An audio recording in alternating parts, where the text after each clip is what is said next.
Very good morning, everyone. Welcome to ISG Masterclass. This is again a new lecture today. Uh, Thank you very much for watching the last week lecture by Dr. Ajib Jalan on newer concepts in pathophysiology and management of acute and chronic liver failure. We had a lot of feedback and a lot of people appreciated the new insight into pathophysiology and management of ACLF. It was really delightful to listen to Dr. Jalan. Thank you, Dr. Jalan, for your kind consent to speak to us on newer concepts. Today we have another very important topic, which is a day-to-day practice. That how do we approach a patient who comes to us with belching, hiccups, or proctalgia? These topics are important for the point of clinical practice, but these topics are hardly discussed in clinical medicine. After one trains during DMDNB or so, these topics are hardly discussed, not even the major conferences. These topics are generally neglected, and we believe that we know much about it. But there are a lot more to know about these common conditions, and so that we make a good diagnosis and we provide effective therapy to our patients suffering from these disorders. And for this, we have a wonderful speaker today, Dr. Amit Dutta. Amit Dutta is a professor of gastroenterology at Crystal Medical College in Vellore. Amit is one of the very refined speaker.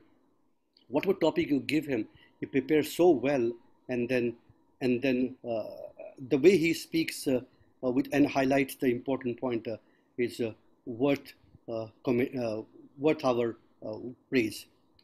Dr. Amit also is one of the coordinators of our task force, the ISG task force on dyspepsia, and and and there's a lot of work being. Few thoughts are going about dyspepsia, which Amit is looking after. To moderate the session, we have again very eminent person, or I would say personality of Indian gastroenterology, Dr. Philip Abraham, and we all regard him as like one of our mentors uh, in gastroenterology. Dr. Abraham had been editor of Indian Journal of Gastroenterology. He had been the president of ISG some time back. He is a STEAM teacher. He worked as in KM Hospital in Mumbai, and then he moved to Hinduja Hospital. Presently, he heads Department of Gastroenterology at Hinduja Hospital. Welcome, Dr. Amit and Dr. Abraham. Dr. Saraswat, please take over, and then we go to lecture two by Dr. Amit Dutta. Thank you, Dr. Govind. Good morning to all our viewers and all the participants in this, the 21st edition of the ISG Masterclass. Well, it's over 3 months now since the ISG Masterclass has been with all of you, and we have been really overwhelmed by your participation and continued loyalty to this platform. In a way, I would say we are happy that we have set a trend in starting webinars and teaching, academic teaching in gastroenterology on the net, because now we can see there is a whole lot of similar sessions happening. We have the INAZL doing their webinars on workshops on research methodology. Well, the NASH set of meetings is happening. A couple of endoscopy workshops live are expected in the first and the second week of August. So now a lot of things are happening, and that's why I'm particularly grateful to all of you who have continued to participate and to support the ISG Masterclass. And we are probably one of the most popular platforms that is there. As Professor Makharia has just pointed out, there are some of these symptoms that are the topic for the lecture this morning and this afternoon from Dr. Amit Dutta are some things that we all know about. We know about it from our third year and final year MBBS days, and we kind of take it for granted that there's nothing much, and these are pretty trivial things not to worry about too much, and one doesn't read or go into depths. And actually, when confronted with such problems, we find that we do not really have a very logical, rational approach. And that's what we look forward to getting from Professor Amit Dutta. Amit, as Govind has been at pains to point out, is a speaker we all look forward to hearing because of his lucid and clear vision of the topic given to him. And also, I think we have had a few interactions. He's also an examiner that you need to watch out for when you're giving your exam, your DM and DNB people.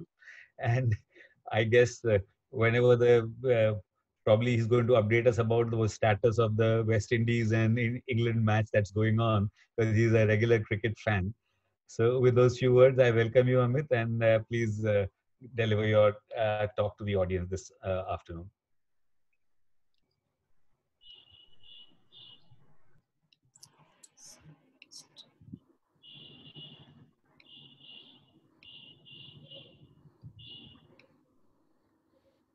So, good afternoon, and before I begin, I'd like to thank Dr. Makkari and Dr. Saraswat for assigning a lecture to me in this ISG Masterclass series.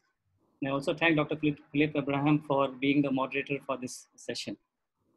So the topic for today's talk is approach to some common GI symptoms, and the symptoms that I'll be discussing are belching, Proctalgia, Fugax, and Hiccoughs. And as has been said, that these are somewhat ignored areas of gastroenterology. When you look at the literature, there's not much of work done on pathophysiology or management, but nonetheless, these are important symptoms. They can have significant impact on a patient's quality of life, and we need to be aware how to approach, evaluate, and manage these patients. Okay? So I'll begin with belching. So under normal circumstances, GI tract has about 150 to 200 ml of gas, okay, of which stomach and small intestine have about 10 to 20 ml each. The colon has the rest of the gas. So in stomach, the gas is mostly from the air which we swallow, while in the colon, it's mainly from the effect of bacteria on the nutrients in the other parts. So the three main symptoms related to GI tract gas are bloating, flatulence, and belching, of which we will be discussing belching. Okay, so this is the definition of belching. Belching is basically it's escape of air from the esophagus or the stomach, which is usually audible. So we can hear the noise when somebody belches. So if the air escapes from esophagus, then it is called supragastric belching. If the air escapes from stomach, then it is called gastric belching. And it's very important to differentiate between these two, as we will be discussing in the subsequent slides. Okay. So here I have shown the mechanism of supragastric belching. Okay. So in supragastric belching, what happens is that the lower esophageal sphincter is closed. It does not open. So so the stomach is not involved. It's called supragastric belching. The lower esophageal sphincter is closed, and then the diaphragm contracts. So when the diaphragm contracts with a closed lower esophageal sphincter, negative pressure is created in the esophagus. Okay. And then when the upper esophageal sphincter relaxes, and because of the negative pressure in the esophagus, air from atmosphere rushes into the esophagus. It goes all the way down up to the lower esophageal sphincter, but it can't go down any further. Okay, and then this air is expelled out through the esophagus, upper esophageal sphincter into the atmosphere. So just to run through it again, with a closed lower esophageal sphincter, the diaphragm contracts, creating a negative pressure in the esophagus, which leads to air entering the esophagus all the way up to lower esophageal sphincter. And then the air is expelled out through the esophagus, through the oral cavity into the atmosphere. Okay. Now, impedance studies have played a very important role in understanding the mechanisms of belching disorders. So here is an impedance tracing from esophagus. This is the upper region, the mid region, and the lower region. And we know that when there is air in the lumen, impedance goes up. Okay. So as you can see, this is a tracing from a patient with supragastric belching. And the impedance has gone up first in the upper lead, whereas it's okay in the lower and the middle. Then progressively, as the air goes into the mid esophagus, the impedance rises, and the impedance finally rises in the lower esophagus. And as the air is expelled out, the impedance first becomes normal in lower part, then in mid part, then in upper. So the flow of air is from upper to the lower, and then back from lower to upper into the atmosphere. Okay, so that's a mechanism. There's another smaller mechanism in a small group of patients where the patient forces the air in the esophagus by pressing the tongue. Okay, but this is the common mechanism. Okay, now supragastric belching is actually a behavioral phenomenon. Very important to remember. It is a behavioral phenomenon. The patient is doing it actively, okay? And in clinical practice, if a patient comes to us with belching as the main symptom or belching as the only symptom, then most likely they are having supragastric belching, okay? So now compare that with the mechanism of gastric belching. The mechanism is much more simpler. The air which is in the stomach. So this gastric belching begins with relaxation of the lower esophageal sphincter. In supragastric, this is always closed, but in gastric belching, the lower esophageal sphincter relaxes. So the air which has accumulated in the stomach is pushed into the esophagus, and then the upper esophageal sphincter opens, and then the air escapes into the atmosphere. So it's a unidirectional flow. The air which is accumulated in the stomach enters the esophagus through an open LES, and then the air escapes into the atmosphere, okay? So this again is very nicely shown on a impedance tracing. So this is again an impedance study from esophagus in relation with gastric belching. So here, the air is first entering the lower esophagus, okay?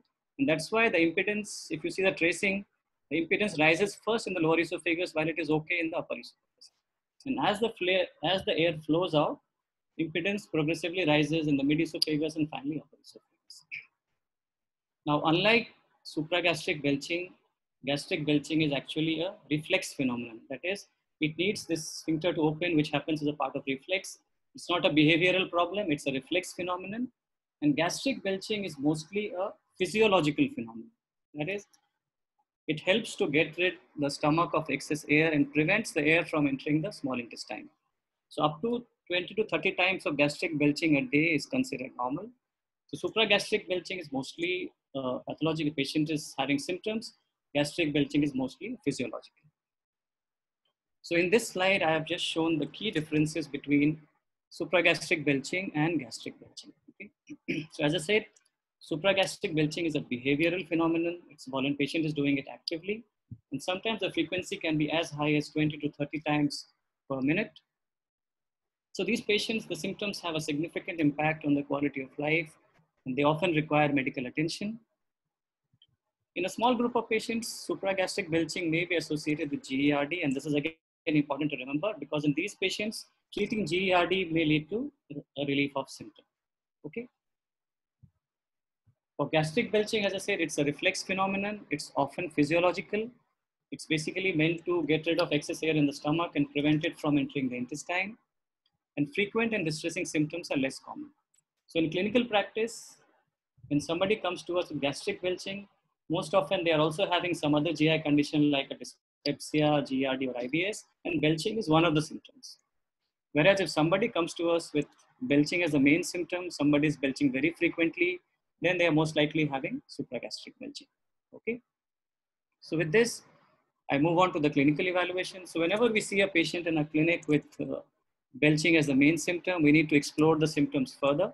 So we need to ask how many months or how many years the patient is having symptom from, what is the frequency per minute or per hour, what are the exacerbating and relieving factors. So for example, in supragastric belching, the frequency can be quite high. When the patient is stressed or when the patient or somebody is paying attention to the symptoms can worsen. While if the patient is asleep, the symptoms may subside. When they're distracted, again, the symptoms may subside. Okay. So the duration, frequency, exacerbating and relieving factors are important to inquire about, and how the symptoms have affected the patient's social life, workplace, etc. Because this will have a bearing on the therapeutic decisions which we will make. Okay. And as I said that these conditions coexist with other GI conditions, so we should ask about GERD, dyspepsia, IBS, etc. And again, psychiatric symptoms like stress, anxiety, and all, they can really worsen the symptoms of belching, or sometimes they may be the cause of those symptoms. And therefore, it's important to look for psychiatric symptoms. If somebody has alarm features like weight loss, dysphagia, vomiting, then that patient, we need to invest. So that history is important because then we may have to evaluate for organic conditions. Another history to ask for is for drug intake, surgery, smoking, etc. And finally, examination, general examination, abdominal examination. Okay. And it may be sometimes useful to observe the belching. So for example, when the patient is talking to you and explaining about the symptom, the frequency may be down. But when you are observing the patient in examination, the frequency may be high. which again suggests that patient is having supragastric belching. So observation of belching may also be useful. So moving on to investigations.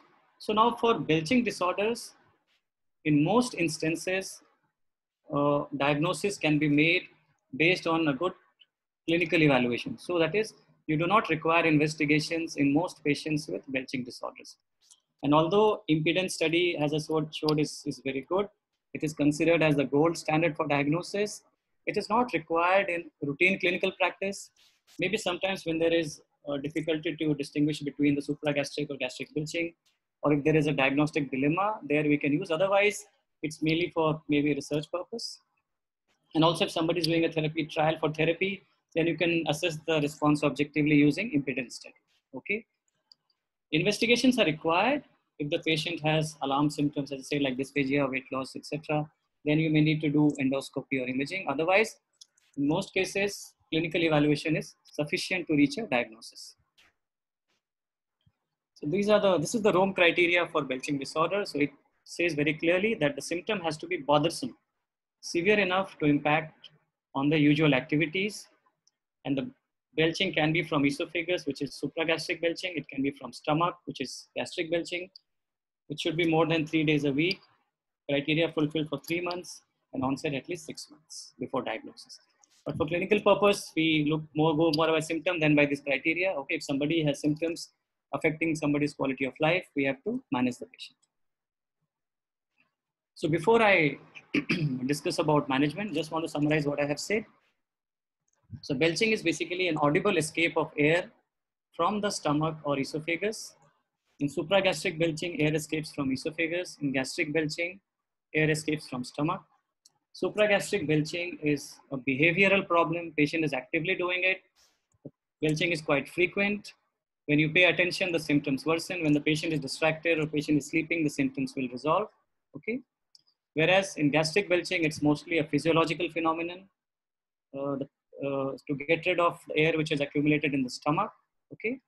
And often when somebody has gastric belching as a symptom, they also have other GI conditions like dyspepsia, GERD, IBS, etc. For diagnosis, good clinical evaluation is sufficient. Impedance study is not required in routine clinical practice. And investigations are required if a patient has alarm features. Okay. Now for management, I'll first discuss on supragastric belching, which is a more common clinical problem. Okay.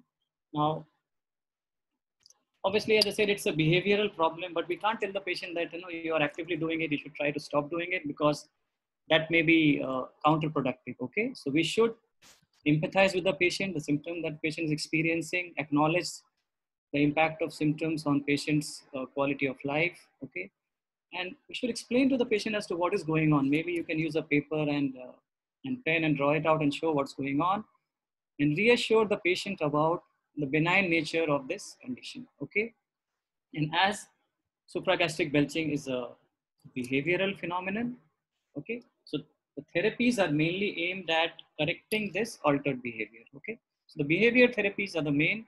The pharmacotherapy at the best is an adjunct to therapy. Okay, and if the patient has any associated conditions like GERD, dyspepsia, IBS, that needs to be treated. If there are psychiatric symptoms, they also have to be managed. Okay, and then there are certain dietary measures. Again, the evidence for them may not be very strong, but these measures reduce the amount of air which enters the upper GI tract. So which includes avoiding chewing gum, avoiding carbonated beverages, avoiding smoking. So these may be useful measures to tell the patients. Okay. So again, acknowledging the symptoms, explaining about the benign nature, behavioral therapy, treating any associated conditions, and dietary measures. These are the main principles of management. So among the behavior therapy, the 3 therapies which have been used are speech therapy, cognitive behavior therapy, and diaphragmatic breathing. Okay, these are the main ones. Baclofen, which is a pharmacological agent, has a very limited role, as I said, because they also have side effects and they don't have much efficacy. So they can be considered as an adjunct to therapy. Now, the only exception being a GERD related belching. If somebody has belching because of reflux disorder, then in that patient, the PPI may be very effective, and this is something maybe the primary therapy. Otherwise, behavioral therapies are the main therapy. So the limited on the efficacy of this therapy, the literature on the efficacy of this therapy is quite limited. And here I have shown the important studies for each of them. So for diaphragmatic breathing, there was a study from Singapore, which had 36 patients, 15 underwent diaphragmatic breathing training and 60% responded, but none of the patients in the other group responded, okay? And for speech therapy, the largest study is from Netherlands, which is a retrospective study where they had 48 patients and 83% showed significant improvement. For cognitive behavior therapy, there was a study from UK where they had 31 patients, of which all of them underwent cognitive behavior therapy and 16 showed good amount of improvement, okay? For baclofen, as we know, is a GABA agonist. It has multiple mechanisms of action, including increasing LES pressure, reducing the number of DLESR, reducing the frequency of swallowing. But how it helps in belching disorder is not very clear. But still, in a study from Belgium, it was shown to be beneficial. In fact, baclofen is beneficial both for supragastric belching as well as for gastric belching. Okay, so now these are the therapies. But for a speech therapy, or a cognitive behavior therapy, you need trained therapists. You need experts who are trained in treating belching disorders. And this may not be available in many centers, okay? Then what do we do when we see a patient with supragastric belching and we don't have specialists with, for speech therapy or cognitive behavior therapy? So what we can do is we can teach the patient diaphragmatic breathing, which I'll show you in the next slide. This is something which can be easily taught to the patient. Even in this cognitive behavior therapy study from UK, the behavioral component was actually diaphragmatic breathing. So from two of these three studies, diaphragmatic breathing was shown to be quite effective, okay? So this is how we can tell a patient about diaphragmatic breathing. Now this can be done both in sitting and supine position. Here I have shown how to explain doing it in a supine position. So the patient lies in a supine position. Ask him to place one hand on the chest and one hand on the abdominal wall, okay? And the patient should breathe with the mouth open, okay? Inhale slowly and breathe out slowly, okay? Then again give a little bit of a gap, okay? So when the patient is breathing, the hand on the abdomen should be moving. So it should be fully abdominal breathing. The hand on the chest should not move. That is the key thing, okay? So breathing slowly with mouth open, only in the hand on abdomen should move, the hand on chest should not move, okay? The trial from Singapore, which I mentioned in the previous slide, there they told the patients to do it for 5 minutes, 3 times a day, but I'm sure we can modify it to whatever is convenient. So this is something which we can tell if you don't have specialists in speech therapy or cognitive behavior therapy, and this has been shown to be quite effective, at least in 50 to 60% of patients.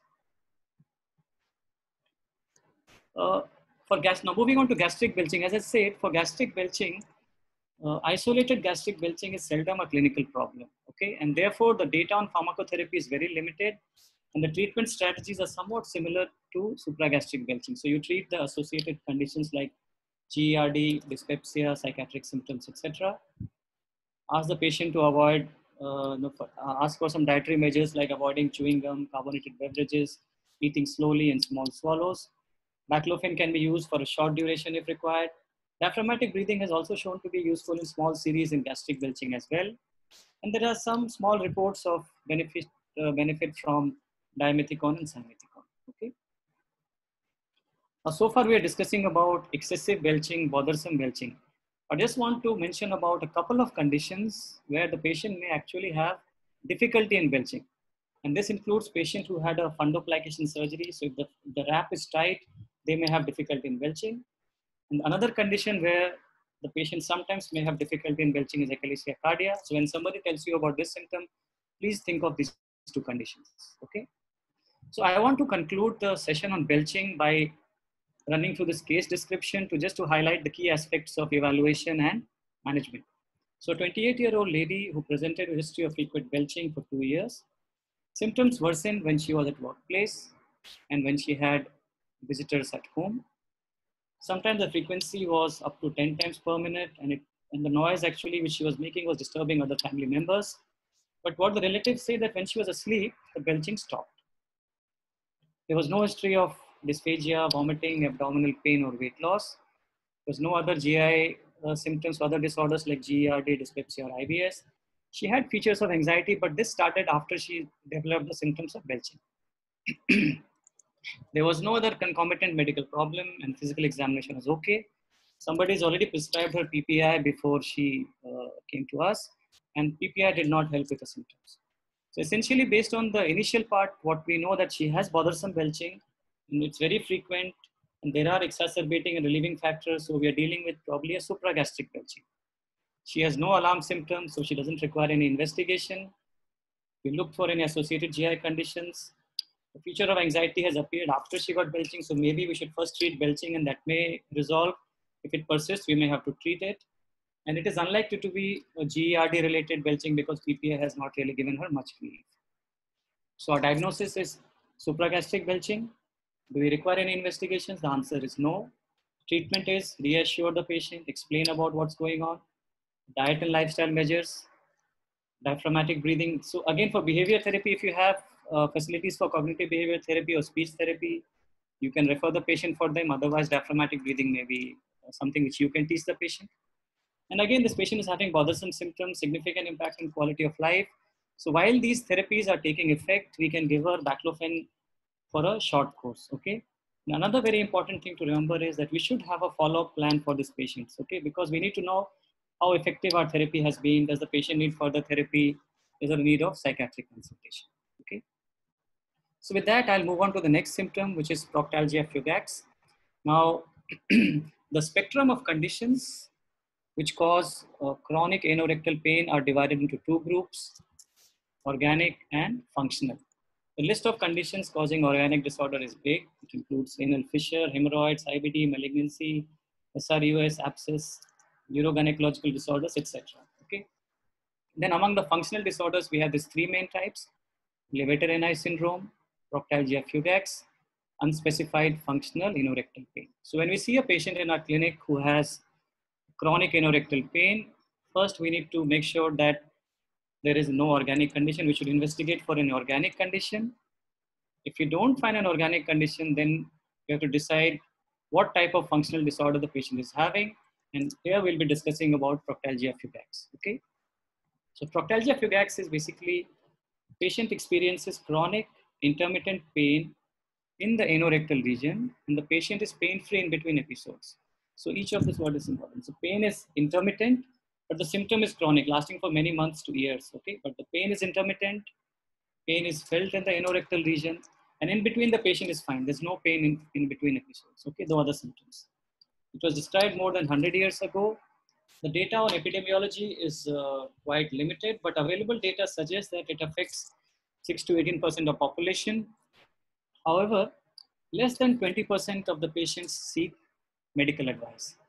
There was this one study from USA where they had looked at different GI disorders based on a questionnaire. Okay, and one of the disorders they had looked at was Proctalgia fugax.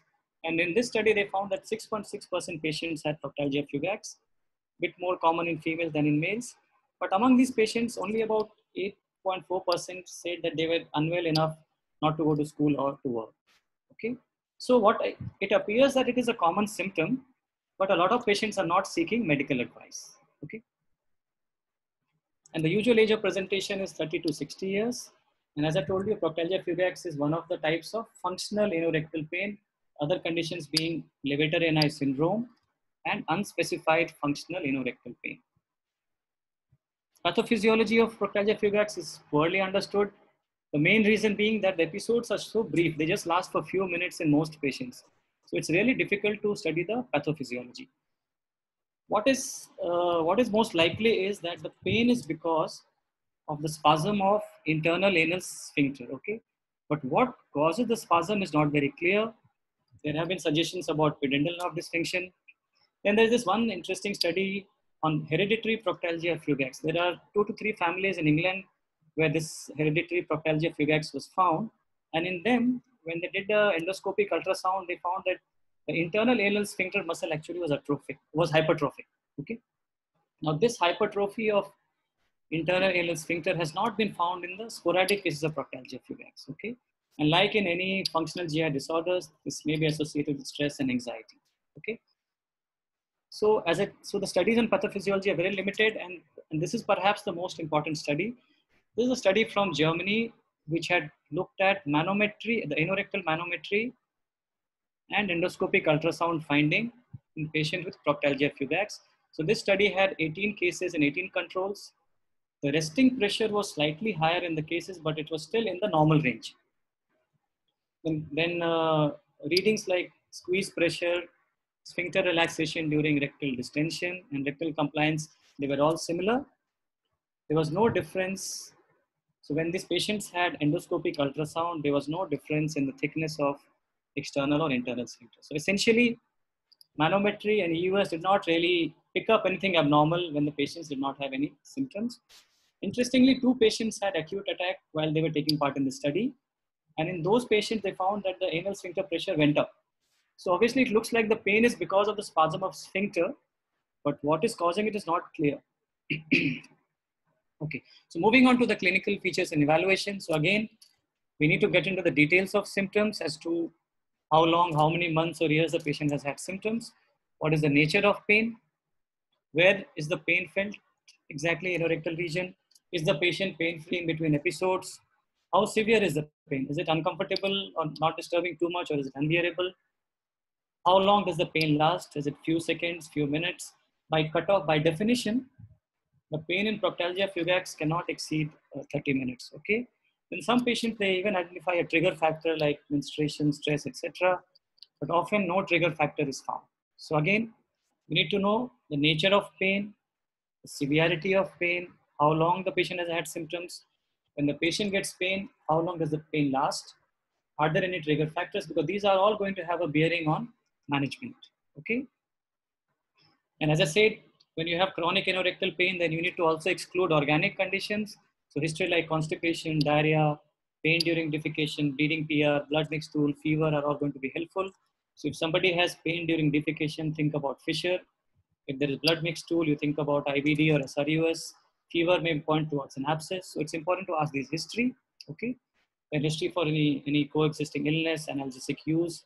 Psychiatric symptoms, again, very important because they may either be trigger or they may worsen the symptom. Any past history of pelvic injury or pelvic surgery. Examination wise, general examination, abdominal, as for any patient with GI symptoms, which you will see. And one examination which is very important in patients with chronic anorectal pain is the per-rectal examination, okay? So I'm not going to go into the details of per-rectal examination, but from the perspective of a functional chronic anorectal pain, the one point in examination which we should look at is levator muscle tenderness, okay? And how do we do it? So when the finger is in the rectum, the finger is facing towards the posterior wall, and puborectalis, which is a part of the levator ani muscle, you can feel the puborectalis as a ridge when you're palpating the posterior wall of rectum. So once you can feel this ridge, you rotate the finger laterally on the right side, laterally on the left side, okay? And if the patient feels pain, if there is tenderness, then it is a positive test. If this test is positive, then the patient has levator ani syndrome. It is not Proctalgia fugax, okay? If you have tenderness on palpation of this puborectalis, then the patient has levator ani syndrome. If there is no tenderness, then if the pain is not lasting more than 30 minutes, then it is Proctalgia fugax. If the pain is lasting for more than 30 minutes, then it is unspecified functional anorectal pain. Okay, so very important to remember to do rectal examination in a patient who has chronic anorectal pain. Except for a patient with fissure, where he may not allow you, you may need examination under anesthesia in some patients, but otherwise, this is something which we should consider. Okay, investigation wise, the one investigation which is essential and which is probably sufficient in most instances is flexible sigmoidoscopy, because this helps us to examine the rectum and anal canal and rule out any organic condition. Okay, so flexible sigmoidoscopy is useful and probably the sufficient in most cases. Now in other situations, based on the symptoms which the patient has, like if somebody has fever, any urogynecological symptoms, or if the patient has refractory symptoms, there we may have to consider doing imaging of pelvis, which may be an ultrasound or MRI, okay? And as I mentioned that the findings on anorectal manometry and endoscopic ultrasound are generally normal. So these are usually not recommended. So a good clinical evaluation and flexible sigmoidoscopy is actually sufficient in most instances. Okay. Now these are the Rome criteria, Rome 4 criteria for Proctalgia fugax. So it must include all the following. Patient has recurrent episodes of pain localized to the rectum. Pain is not related to defecation. The pain usually lasts from seconds to few minutes, but by definition, it should not go beyond 30 minutes. Okay. The patient is pain-free in between episodes, and we have to exclude other causes before making a diagnosis. Okay. So again, before I talk on the management, just to summarize, the spectrum of condition causing chronic anorectal pain are divided into organic conditions and functional disorders.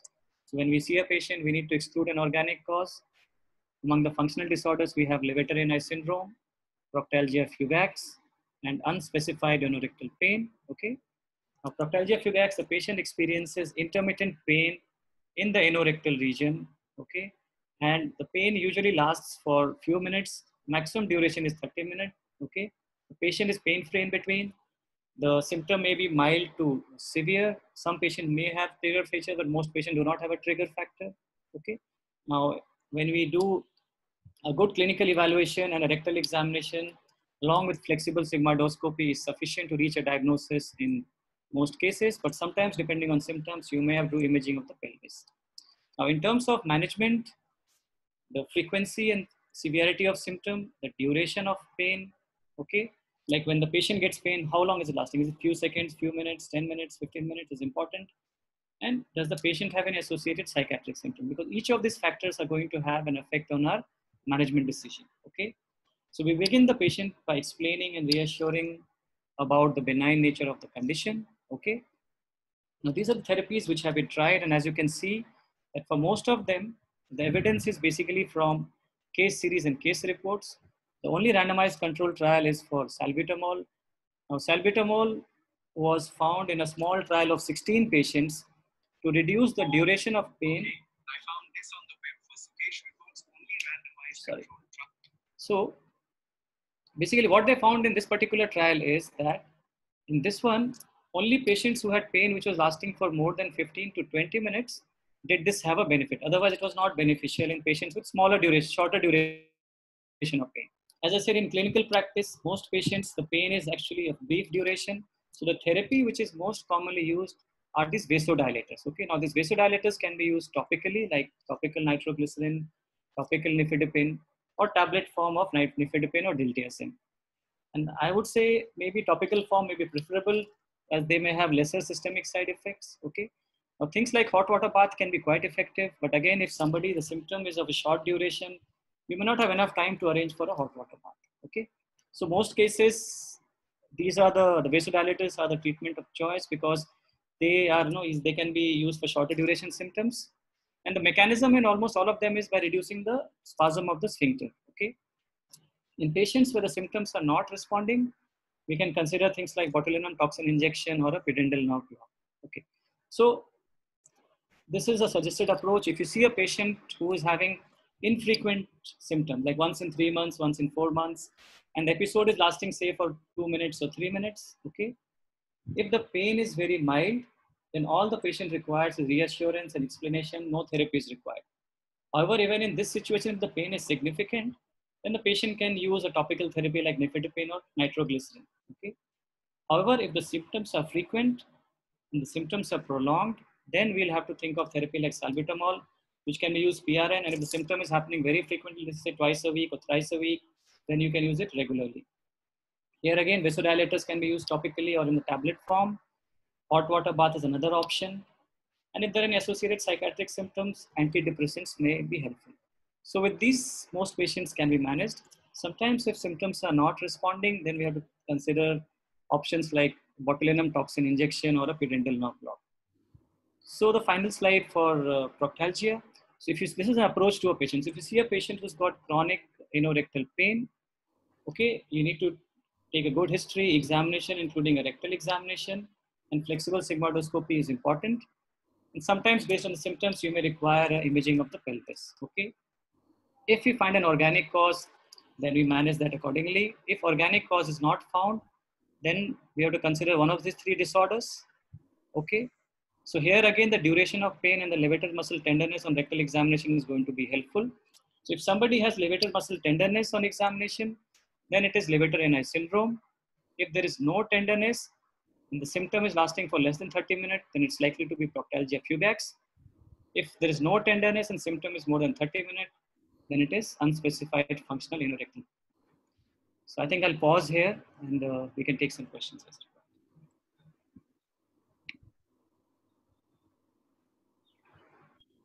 Sir, your screen is Dr. Abraham? Yeah, so thank you, Amit. That was a wonderful exposition. And you can see that the number of questions that come in show that these are indeed problems in clinical management. We may have time for most of these questions, although I realize that we're running short of time now. So can we take them up? I may not be able to read the names of the doctors who have asked these questions, but I'll try and summarize them. The first question asked, of course, was what's the difference between burping and belching? Is there a difference? To my knowledge, the dictionary gives them as synonyms, except that we use the word burping when we come to burping children, that's all. The most common question otherwise was, how do you differentiate supragastric from gastric, which you obviously did mention. One additional feature that I thought would be important would be that you can actually observe these patients swallowing air most of the times, isn't it? Yes. So a clinical examination where you find them swallowing air, where the belching stops when you're talking to them, like they said, when they're sleeping, it's not there. These will help to differentiate one from the other. The frequency, sir. If the frequency is very high, then most often it is supragastric belching. The gastric belching, like somebody is belching, say 20 times or 15 times a minute, an hour, that's another differentiating feature. The third question asked here is a question that we face all over India. How do you induce belching? By compressing different parts of the body. The patient can demonstrate that to you. Yeah. We see that all the time. So the thing is, what we saw is that belching is actually a vagally mediated, the gastric belching. I think when that belching is induced, it's probably, if it is supragastric belching, then it is a behavioral phenomenon, sir. And there we don't need to actually swallow. Like as I showed, for supragastric belching, you don't need to actually swallow air. You just have to, when the diaphragm is sort of contracted, just by opening your mouth and the upper esophageal sphincter, air enters in. So that is one way where air can enter. And also just by pushing your tongue, sometimes you can push in air without actually swallowing air. So therefore, sometimes those things, those behavioral components may be happening. And if you really want to demonstrate what's happening, then you may have to do an impedance study real time and see what's the mechanism along with the manometry. So probably in that situation, it's probably a component of the behavioral manifestation without any link between pressing a part of body and the thing. So both are behavioral phenomenon and happening simultaneously instead of something triggering a belching. Yeah, so I have this doubt also in clinical practice, meaning why would a person from Bihar press the same spot as somebody from Kochi and induce belching? So is there something like a pressure point, or are there physiological lines that you draw? No? So I have no idea on that. So maybe you all with some experience can tell us. I wish I knew the answer. Okay. Dr. Sharma from New Delhi has asked this question. Can achalasia present with belching before dysphagia? So achalasia is a very good question. Actually, achalasia sometimes they can have supragastric belching, not a gastric belching. So achalasia is known sometimes because they can swallow air, and it's a futile attempt to put the air doesn't really go into the stomach. So sometimes when the esophagus is dilated and the air actually accumulates in esophagus, so these patients may have a supragastric belching, but gastric belching is difficult in these patients because the LES is quite tight in these patients. Okay, this is another question that comes up in practice. Is there a role for prokinetics? Meaning, do prokinetics affect the esophagus? Is there a role at all in them? So again, when I reviewed the literature, there is hardly any role for prokinetics in belching, because what you saw is that there is no peristalsis involved in supragastric belching. It's air which flows in due to the negative pressure created due to diaphragmatic movement. There's no swallowing, unlike in aerophagia where you are actually swallowing air. The impedance and manometry studies have very clearly shown the manometry coupled with impedance that there is no peristaltic wave in the esophagus when the air is entering actually. So yeah, go ahead. Sorry.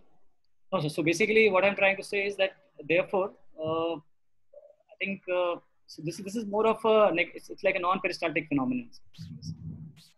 Okay, so the broader question would be, do prokinetics act on the esophagus at all? So there's no evidence. So there's no evidence. So basically, as I said, now the only thing is, even for GERD, prokinetics are only an adjunct. They are not like the primary therapy even for them.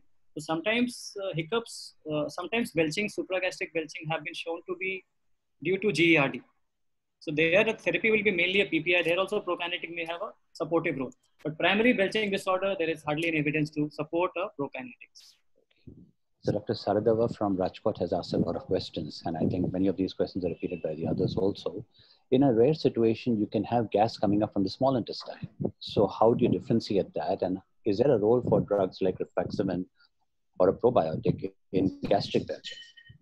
So gastric belching again, most of the treatment used is basically from individual experience and maybe some case series, no randomized study, not even larger case series actually. So the treatment which have been described are mostly extrapolated from supragastric belching to gastric belching. Although people have described simethicone in some studies to be useful. Now things like rifaximin again, until somebody looks at them systematically, it is going to be still from individual experiences actually. The bloating which you have from the GI, the intestine is less likely to contribute to your gastric belching. And as I said, gastric belching is seldom an isolated problem. So when you have those patients will have other symptoms of bloating, flatulence, etc., which will probably improve with your rifaximin or other drugs. And that may at the same time help the belching symptom as well. But for isolated gastric belching, that is going to help is not clear because those symptoms may not come in isolation. So rifaximin may help with the intestinal sort of gas. That may secondarily help with the gastric belching. That's it. Can Drugs we, like, sorry, you want to move we ahead? go to talk again and we come back to questions in the last We session? could do that. We could do that. Let's go back. Amit, you ready? Had a cup of coffee? I'll move on to the next one. All right. Okay, we'll take them all. Just start sharing my screen.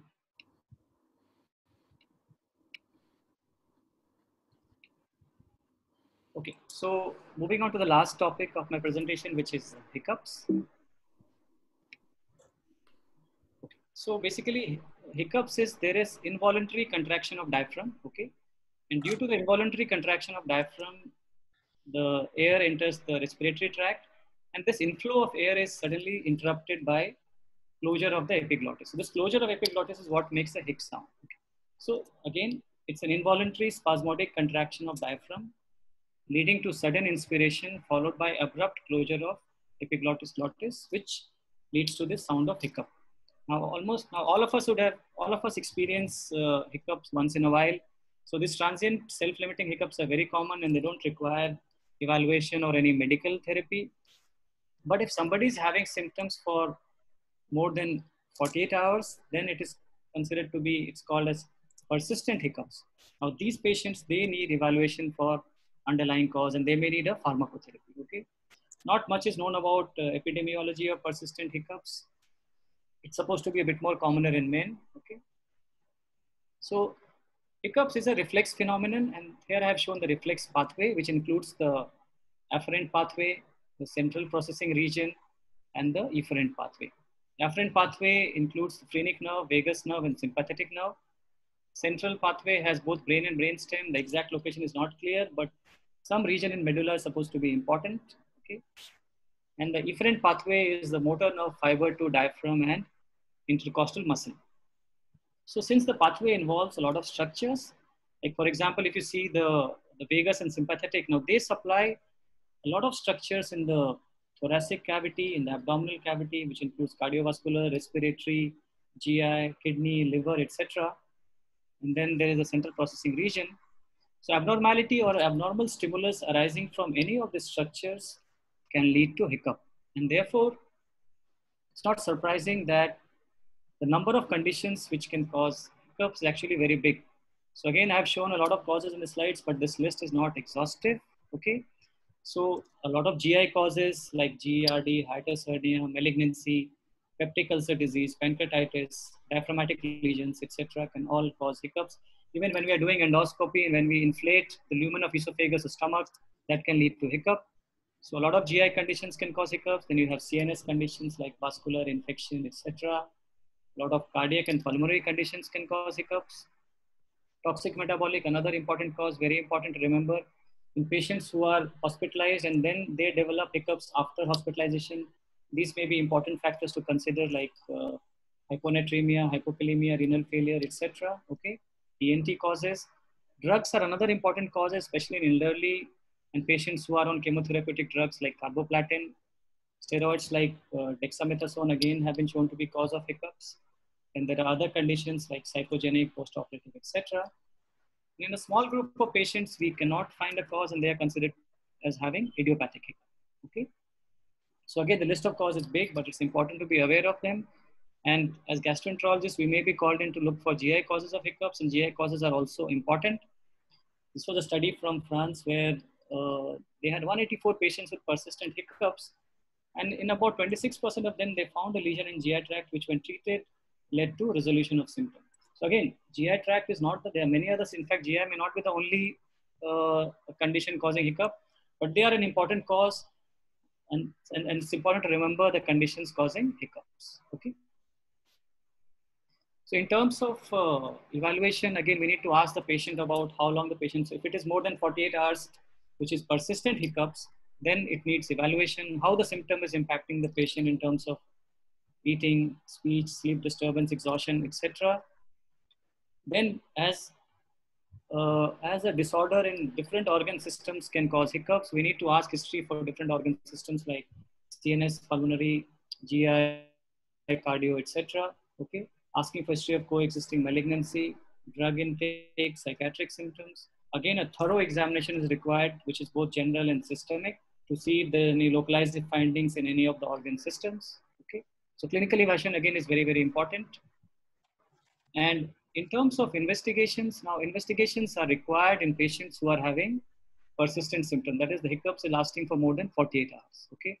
And we begin with simple tests like electrolytes, creatinine, LFT, chest X-ray, and ECG.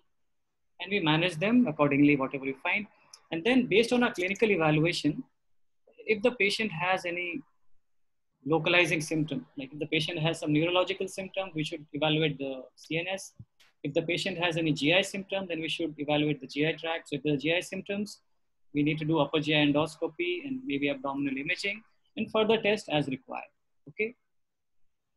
If there are no localizing symptoms, then we may have to sequentially examine different organ systems, maybe starting from brain and then different systems till we find a cause. Okay. So because the list of conditions causing hiccups is very big, clinical history examination is very important. Investigations also, first they should be tailored to any localized symptoms.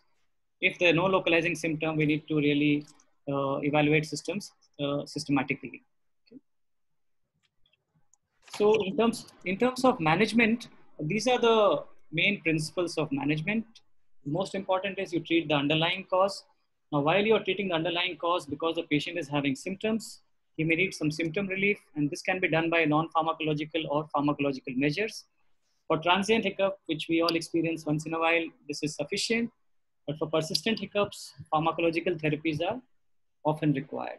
Invasive procedures are seldom required for hiccups. Okay.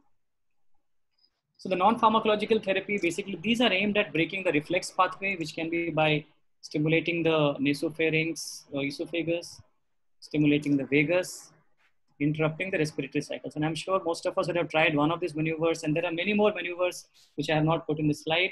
These are again helpful for patients with transient symptoms. They can also be tried in patients with persistent symptoms, but in persistent symptoms, pharmacotherapy is often required. Okay. So for pharmacotherapy, the three main medications which have been used are baclofen, metoclopramide, and gabapentin. Okay. Now, all these drugs, of the three drugs, two drugs were shown to be effective in randomized control trial, although this RCT had about 15 patients in the drug group, 15 in placebo. This RCT had 17 patients in the drug, 17 in placebo. So really small randomized control trials. But the evidence from randomized control trials and systematic review of available literature shows that these agents are effective in 70 to 80% of cases. Okay. Other drug which is used is gabapentin. Okay. Now, what we must remember about baclofen, metoclopramide, gabapentin is that these drugs have potential serious side effects, okay, and they can't be used for long term. So usually they are used for 5 to 10 days, hoping that by this time the underlying cause would have got treated and the patient would have recovered. So usually they are not used for longer duration, except in some palliative setting where you may consider the like patient may not be fit for any more evaluation, and then you have to give it. Otherwise, in most instances, short duration therapy by the time you discover underlying cause and manage the underlying cause. Okay. Now, I want to mention here especially about PPI. So I told you in a subgroup of patients, hiccup can be because of GERD. In this group of patients, PPI can be quite effective. So remember, PPI is effective in a select group of patients where hiccup is because of GERD. If patients who are not responding, they are considered to have refractory hiccups. In them, other things like acupuncture, implanted vagus stimulator, phrenic nerve block, these all have been tried. But again, for acupuncture, there are some trials from China, but a Cochrane review said that the study were not of very good quality and you can't draw any strong conclusions. For the vagus stimulator and phrenic nerve block, we only have a case series, and this can be done at specialized centers, but only reserved for patients whose symptoms have not responded to your pharmacotherapy. And if after treating the underlying cause, there's no response, or if underlying cause cannot be treated. Okay. So this is the approach to a patient who has persistent hiccups. Okay. So good history and examination is very important. And then we begin with simple tests like electrolytes, creatinine, ISG, chest X-ray. If based on a history and examination, the patient has any localizing features, then we evaluate those organs. Like if someone has neurological symptoms, CNS, GI symptoms, GI evaluation. If there are no localizing features, then you sequentially examine different organ systems. Once you have found a cause, you treat the underlying cause. Now, while you are evaluating and treating the underlying cause, you need to provide symptom relief to patient, which can be done both by non-pharmacological and pharmacological means. Non-pharmacological may not be very effective in persistent hiccups, but nonetheless, they can be tried. Among the pharmacotherapy, we have baclofen, gabapentin, and metoclopramide. Okay, and if one therapy does not work, you can switch to other drug. We can sometimes use even a combination therapy. Okay, and a subgroup of patients where the hiccups is because of GERD, PPI can be quite effective. Okay, so I just want to finish my talk with this interesting story of Charles Osborne. So this was an American who in 1922, when he was 29 years old, he fell down while he was weighing a pig. And after that, he developed the symptoms of hiccups, and that was the only symptom. He didn't have any other symptom but hiccups. And he continued to have hiccups for about 20 times per minute. So it was estimated that in his lifetime, he had more than 400 million time hiccups. And for this, he entered the Guinness Book of World Record. And all this while he held a variety of jobs, married twice, he had 8 children. Okay. He went to a lot of doctors in USA, but none of them could get him rid of his symptoms. And so he used to suppress the noise of hiccups by breathing between the hiccups. This was taught to him by physicians at the Mayo Clinic. Okay. And he lived up to the age of 97 years. He died in 1991. And interestingly, 1 year before he passed away, his hiccups on their own, they stopped. Okay. So with that, I come to the end of my talk, and we'll go on to the questions next. Are you? Yes, some questions. Amit, you have some questions? Shall I put the first question, sir, now, and then we go to discussion? Yes, please. Yes, Let's do that. Yeah. So I have 3 questions. This is the first question. So belching disorders, as I said, are of 2 types. So in clinical practice, as I said, differentiation of supragastric from gastric belching is important. Now, how do you, so these are the 4 choices. Now in clinical practice, differentiation of supragastric from gastric belching can be usually achieved based on symptoms, requires esophageal impedance study, requires high resolution esophageal manometry, or differentiation has limited clinical benefit. So we'll wait for the response and we can take some other questions in the meanwhile. Yeah, I think we've had a wonderful talk so far, Amit, and I think you've lived up to all the build-up that the moderators and the chairpersons gave. It's been really nice to listen to the systematic approach that that you've exhibited. I think a large number of questions, about 75, 80 questions have already come in. So Dr. Abraham dealt with some of them related to the first part of your talk, that was the belching. I'll try and cover some questions that have come up related to the Proctalgia Fugax. Professor Jung Dilavari from Chandigarh, he wants to know what is the mechanism of the Levator-Ni syndrome. And in the same context, Dr. Sandeep from Pathankot has asked what exactly is the treatment for the Levator-Ni syndrome. So again, that's a very important and good question. Now, Levator-Ni syndrome is somehow, it's different from Proctalgia Fugax, because when they have looked at the pathophysiology studies in Levator-Ni syndrome, when they have looked at the pathophysiology in patients who have Levator-Ni syndrome, they are actually found to have some dyssynergia, some spasm of the levator muscle, unlike the patients with Proctalgia fugax. Okay, so they may have a dyssynergic defecation actually. Okay, but again, the exact pathophysiology is not known, but there is some dyssynergia in those patients, and there is levator muscle spasm. Now, in terms of management, again, unlike Proctalgia fugax, in levator ani, the symptom is lasts for more than 30 minutes in many instances. And sometimes the patient may have persistent rather than intermittent pain. So the pain can be persistent, the pain can be long duration. So in those patients, actually, behavioral therapy have been shown to be more beneficial than pharmacotherapy. And this includes a biofeedback therapy. Some people have even tried rectal massage of the puborectalis muscle when you palpate them for rectal examination, or even electrical stimulation. But among them, the biofeedback therapy is the one which has shown a lot of benefit. Then things like antidepressants can also help, like amitriptyline has also been tried. Some people have even tried diazepam. But therapy is quite distinct from therapy for Proctalgia fugax. We have an answer to the first question, Amit. You can see. Okay, so yeah, that's quite good. That means most people have at least understood that it can be usually achieved based on symptoms. We don't need to do any impedance or manometry study. And differentiation is important because the management of supragastric belching is, behavior therapy is the main management in that condition. Now, can I put my second question now, sir? Yes, please.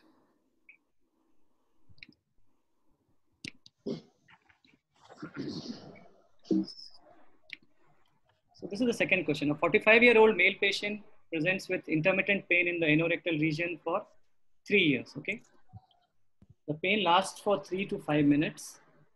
Pain is severe. It occurs once in 2 to 3 months. And the pain is not related to bowel movement. So he's diagnosed as having Proctalgia fugax. Now, what is the preferred treatment for this patient? And these are the 4 choices. So yeah, we can go to other questions, sir, while the response is... Amit, can you keep your question on? Because okay. People will like to see that question. Read the question. Okay. So in the meantime, Amit, can you take a question from here? Yes, sir. Yes, sir. Mainly about the role of investigations. There are a lot of questions on impedance manometry for belching as well as sigmoidoscopy for Proctalgia fugax. Are these essential, or are they selected situations where we do them? So as I said, for belching disorders, they are not essential. Belching disorders are mostly diagnosed based on clinical features. Or sometimes when you want to really distinguish between the supragastric and gastric and things are not very clear, you can do it. Or sometimes when there is, like you have given therapy to a patient, you want to assess response to follow up, especially in a clinical trial setting.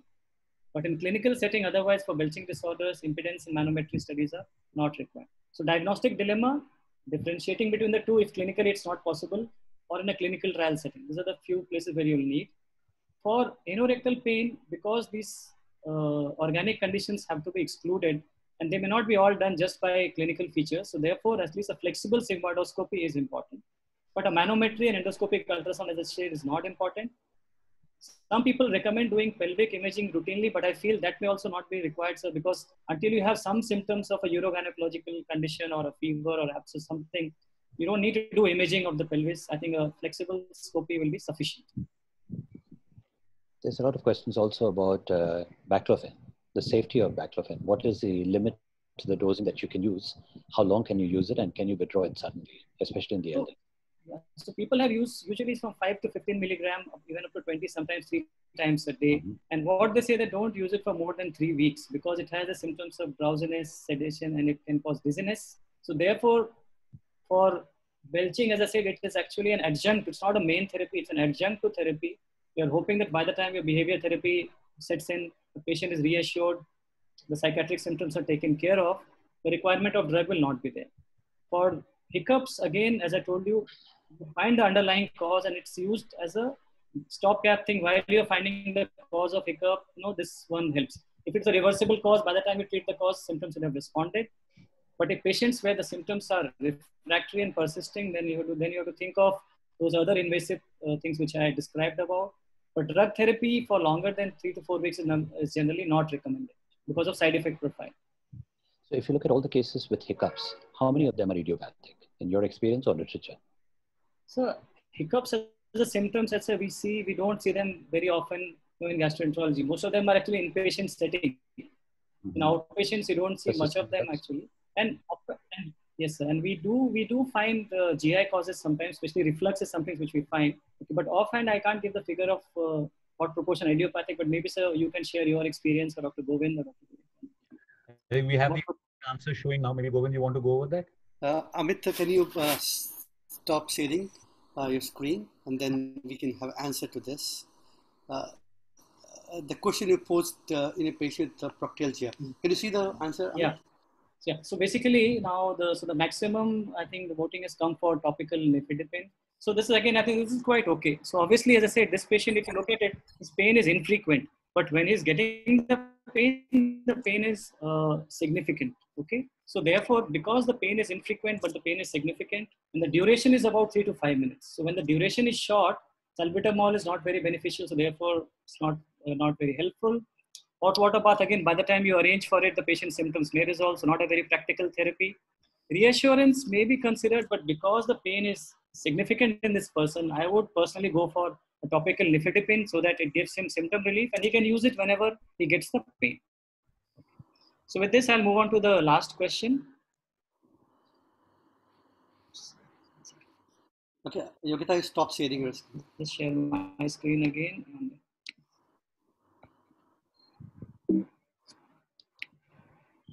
So 70-year-old male patient with metastatic pancreatic cancer and on palliative care, not on chemotherapy. Based on palliative care, he develops hiccups. Okay. Now the symptoms appeared 3 days ago, and he is unable to eat and he feels exhausted. Okay. Blood tests are showing that blood sugars are okay, creatinine, electrolytes, LFT are all right. Okay. So patient is started on baclofen and his symptoms improve. He's able to now eat. Okay. So what is the next step in evaluation? So you have 4 choices, and so which is the one which you will prefer to evaluate this patient? So by the time they answers, Dr. Philip, again, that idiopathic question which you asked. So I would just want to know, even like from your Dr. Govind's or Dr. Saraswat's experience, what proportion which you see are idiopathic, the hiccups which you see in the practice? At least in my experience, whatever we see as persistent hiccups, if they come as only hiccups, it's most of the times idiopathic. If they have an underlying cause for the hiccups, generally you'll have the features of the other diseases. Yeah, exactly. I guess that's probably the experience with most of us, because often you look for all organic causes, but seldom find one. And while your workup is going on, the symptom settles. So, because the patients with other organ dysfunction having hiccups, they hardly refer to us. You know what I mean? They are managed by, say, a oncology person or a pulmonary person, so they, or a CNS neurologist, so they may not be referred. So what we see is maybe a select variety in a gastroenterology practice. Right. And in outpatients, mostly they having idiopathic. Yeah, Amit, you are not the only one asking questions. Some of the audience is also asking you questions. So there's a 70-year-old lady stop with... sharing, Amit, you can stop sharing. Yeah.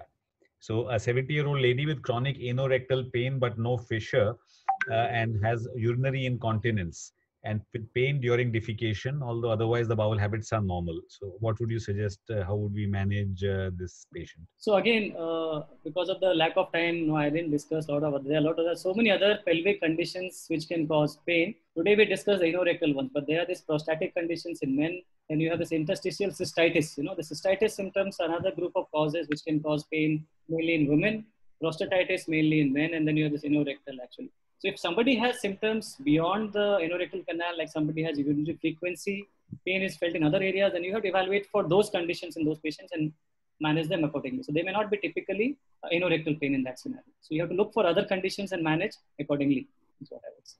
So I think we have the response to the last question. And again, I'm very happy with the response. You know, like 13 people said the issue is this patient is in a palliative setting, is not getting any chemotherapy. Symptomatic therapy has actually worked in him.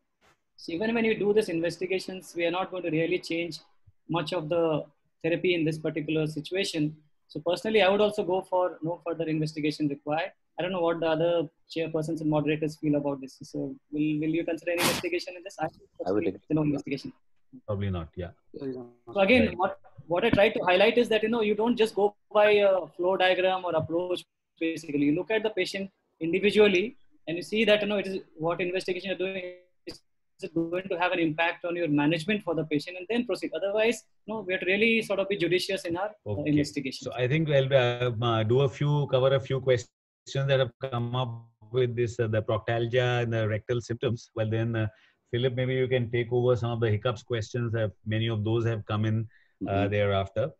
So, Dr. Sudhir from Sikandrabad wants to know whether drotaverine or any other muscle relaxants have any role in the Proctalgia, Fugax, or the Levator-Ani syndrome. So again, as I said, if you look at the evidence for Proctalgia Fugax therapy, most of the data is actually from case series and case reports, very few randomized controlled studies. Now, the list of medicine is big. And to say answer is no is not possible is what I can tell you actually. So there will be some report of somebody using and finding success, but the important ones where we have some evidence is what I showed you in my presentation. Okay. So I think the agents can be tried, but even for Levator-Ani, as I told you, Levator-Ani pharmacological therapy is not the main therapy. Behavioral therapy, biofeedback therapy is the one which has got maximum experience of benefit, followed by electrogalvanic stimulation and rectal massage. And then diazepam or amitriptyline, but not these medicines, not much of evidence. Right. Regarding topical therapy for Proctalgia Fugax, Dr. Gopal from Mangalore wanted to know whether people can develop tolerance to things like nitroglycerine or dilzem and nifedipine, and if so, for how long is it proper to continue using these medications? So as I said, that Proctalgia usually in most patients the symptoms are like they happen once in a month or once in 2 months actually. So you don't need to use the medicine every day. It's basically these are PRN medications. You use them when the patient requires them. Most often that's not a concern. Otherwise, you have to sometimes switch therapy. Okay, if that's a concern, or you can use other measures, as I said, like a six path and all can also be helpful. But most often in practical situation, because the symptoms are infrequent, this is not a concern. Things like dizziness and headache and all can still happen when they get it, but that will be whenever they're using it for the symptom relief. Right. Dr. Akash Shukla from Bombay wants to know how would you differentiate between a patient with Proctalgia Fugax and say the myofascial syndrome? So myofascial syndrome, actually it's a term which was used earlier, but now we don't find much of it. Probably it is now merged into this unspecified anorectal pain. But in myofascial pain is a condition where actually you find multiple tender points. So when you do a rectal examination, you'll find multiple tender points in the levator muscle or myofascial pain syndrome. Okay, but there again, the literature for how to manage them is not very clear. It's like the amount of at least literature you have for Proctalgia and levator is much more. Myofascial pain, now people don't talk, even the Rome Foundation doesn't talk of that as a separate entity. Probably it's merged with I may be wrong, but it looks like that's merged with the unspecified pain. But specifically in that particular condition, they are known to have multiple tender points. So there again, therapy is mainly biofeedback is what they say. And antidepressants and all may help in that situation. Okay. You did mention about investigations in these patients and that flexible sigmoidoscopy probably by and large is sufficient. But Dr. Usha from Chennai wanted to know whether in persons with persistent anorectal pain, the possibility of small abscesses can't be ruled out, and should an MRI pelvis be done for this consideration? So as I said in my presentation that the thing is, if somebody has, say, abscess in the pelvic area, probably he'll have a persistent pain. There may be some fever. There may be other associated symptoms sometimes. So usually in the first go, we may not have to investigate if there are no suggestions. But if somebody has, say, a refractory symptom, very frequent symptom, persistent symptom, we may have to. But as a blanket, if we do it, then it will be over-investigating a lot of patients. So you go by the clinical picture. The patient is having frequent symptom, if the patient has fever, if there is localized tenderness in the perineal area when you sort of examine, then those features are present, then you look for imaging. Otherwise, I would say clinical features and flexible sigmoidoscopy is sufficient. Okay, thank you. And Dr. Tayumanavan from Chennai, he has said his observation has been that often a blunt object and a blunt pressure given on the external surface of the anal canal area gives relief in many people with proctalgia. What do you think? Okay. What is your experience in this? So again, it's a very interesting observation, although I don't have any personal, but I was reading about it actually. What I found is there are actually some 10 or 12 maneuvers people have described. One is you flex your leg tightly on your abdomen. Other one is you apply pressure on the external anal sphincter. So there are these few things. Some people say you breathe deeply. So many things people have tried to get rid of the episode. But the issue is whether the episode is resolving because of natural course or something is having a benefit is not clear. Because these episodes anyway subside. But these things have been mentioned, but we can't scientifically vouch for them. But patients can use them. Same like transient hiccups, we use so many things we can use for them. If it works for you, it's yeah, exactly. Right. Okay. Okay. I think maybe Philip, you would have some questions lined up for the Yes, COVID will have to tell us when we should stop. But there is one that's not a question; it's a comment from Dr. Pradeep Agarwal from Dehradun.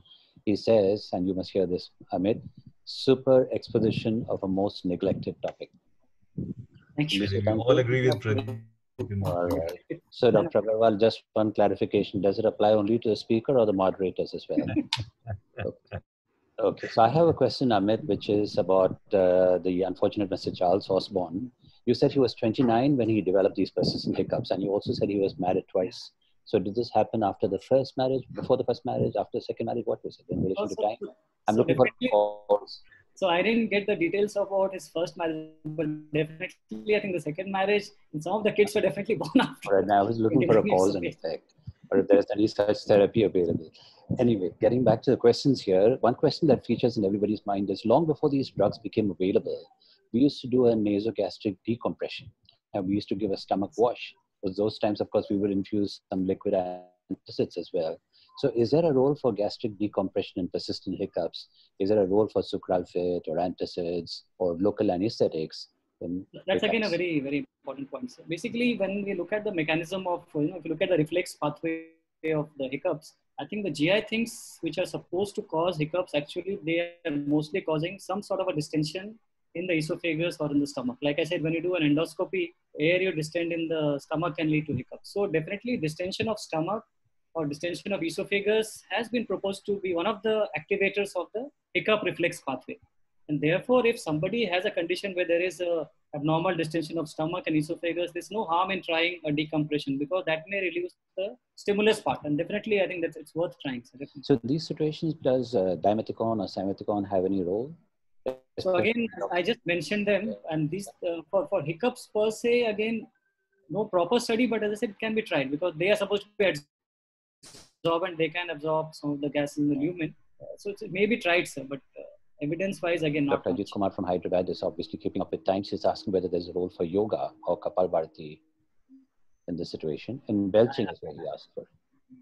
Well, I don't have much of knowledge and experience. I think anybody else from the chairperson moderator want to share their expert. I think I don't have much idea about yoga in these conditions. Right. Maybe except for relaxing, because psychiatric factors do have a role in these symptoms. So it may work that way, but directly on the symptom per se, not clear. Monilial esophagitis, a common question that's come up as a role for candida esophagitis, as a role in hiccups or belching, and also H. pylori. So Candida definitely yes, H. pylori not sure. Candida definitely there is a role. The Candida esophagitis has been shown to be the cause of hiccups, but H. pylori in the stomach, not sure. I don't think there is evidence. Okay, Dr. John Rono from Nairobi. So you can see how popular John was in CMC some few years ago. So John planted this question.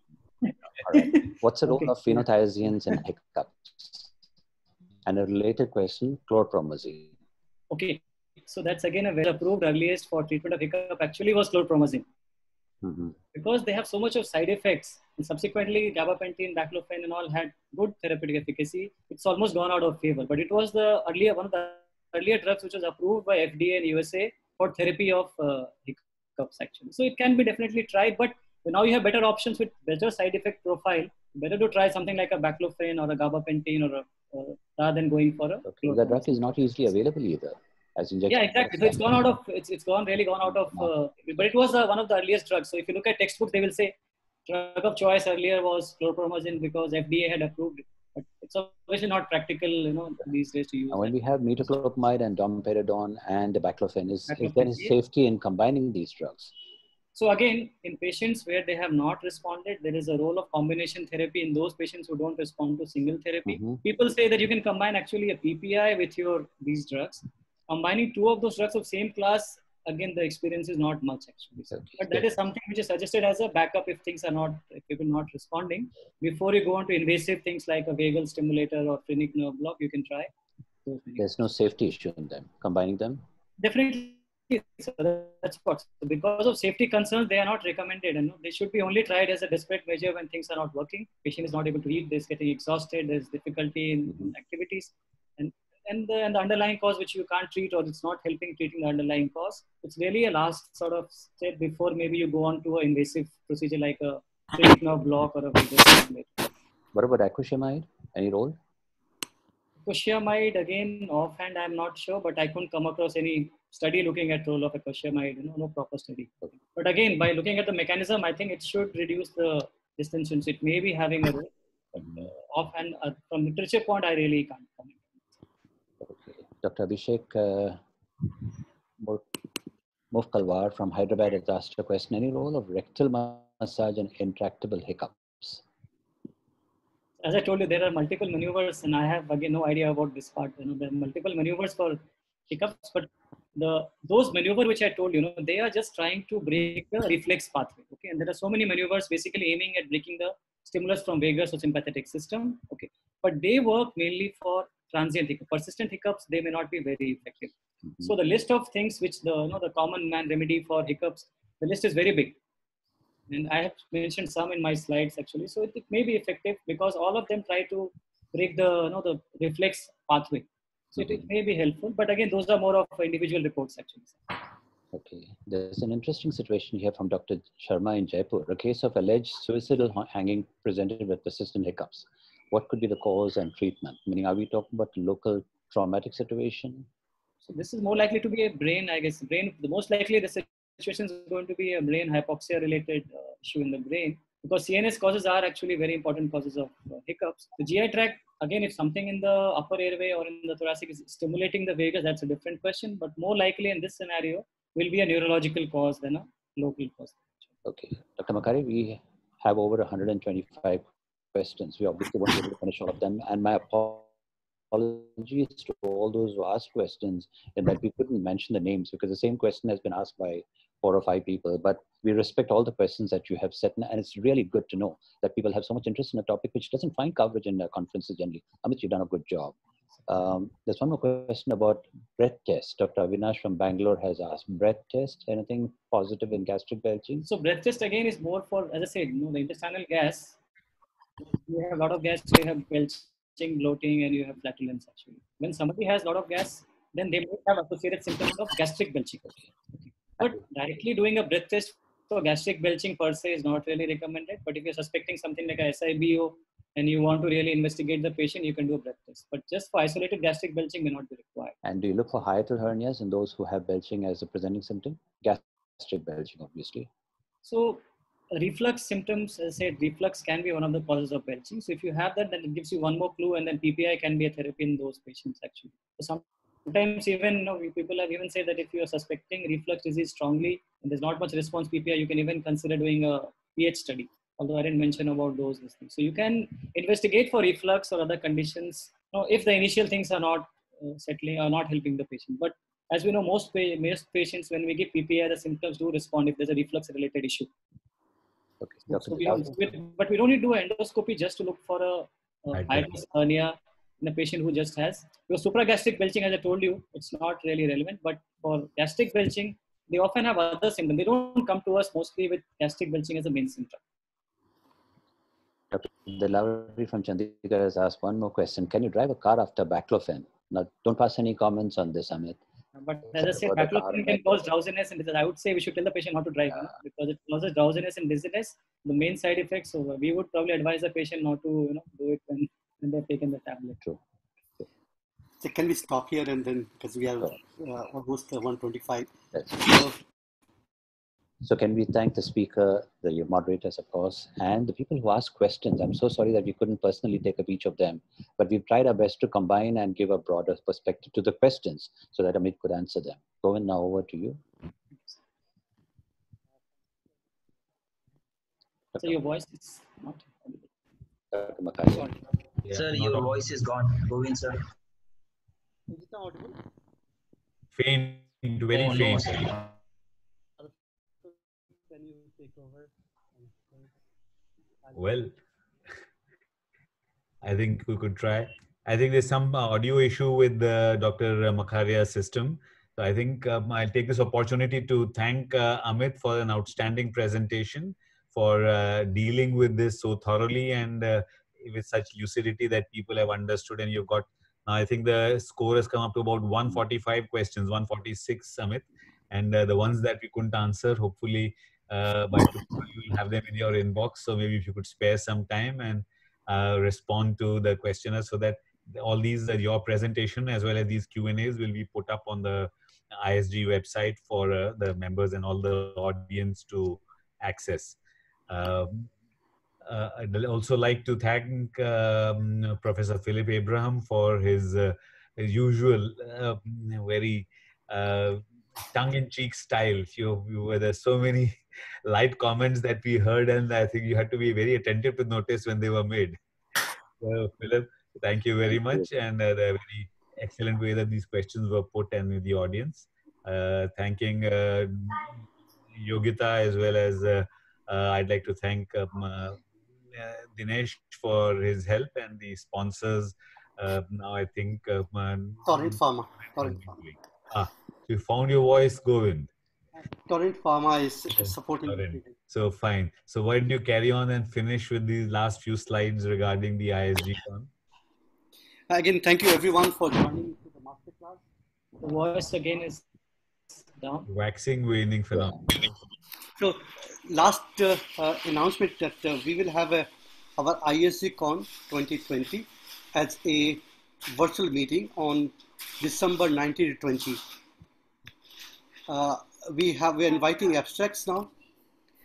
Abstracts will is open now, and we can submit abstract by 31st of August 2020. And you can go to ISG website and then submit your abstracts there. Also, those who wants to send papers for plenary sessions or Young Investigator Award session, they should send full paper or to secretary.isg.org.in email. The full paper which have both abstract figure and the photo of the manuscript. They should submit the abstract to the ISG call website also. And so with this, we'll look forward to your participation in ISG Con, which is going to be a virtual meeting, and we will have a virtual meeting on December. Voice is gone again, Govind. Some serious audio issues at the end. Sorry, we just can't hear you. We'll have to do a bit of Govind sir, we can't hear you. Vivek, would you want to take over? Yeah, I guess Govind has communicated the important things about the dates of the annual meeting, the invitations for abstracts, as well as plenary session and Young Investigator Award sessions, and the further details of the program as it evolves will be available on the ISG website and will be circulated to all the members. With this, I think we come to the end of the session. We need to invite you next week to a presentation. Next week's masterclass will be taken by Dr. Akash Shukla from Mumbai, and dealing with the topic of the management of ascites. Again, a very common and a very important topic that all physicians, general physicians, as well as gastroenterologists and hepatologists have to deal with. So with these few words, once again, I'd like to thank you all for participation. The speaker, Dr. Amit Dutta, the moderator, Dr. Abraham, and Govind, and as well as all those who have helped us to complete the session today. Thank you. I'd like to log on. Goodbye. Yes.